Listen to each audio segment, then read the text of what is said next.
Hey everyone, this is Tim from YourSixTech. Today in this video, I'm going to go and show you two different ways how to restart your Roku device.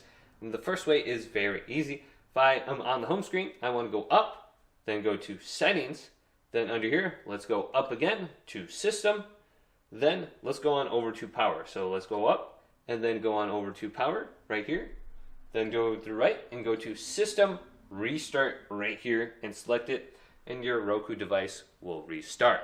Now you can also do it with your remote. So what we want to do is press the home button 5 times, up, then rewind button twice, then fast forward button twice. And then after about a minute, your TV will restart by itself. So let's press home 5 times, 1, 2, 3, 4, 5, up, rewind twice, fast forward button twice, and then it's going to scroll up and down by itself. I'm not doing that. And after about a minute and a half to 2.5 minutes, your TV will restart by itself. So I won't be doing anything and it will automatically restart. So go ahead and try this out. If this video did indeed help you guys out, leave it a big thumbs up and subscribe to my channel down below for more tech up videos coming up next on YourSixTech.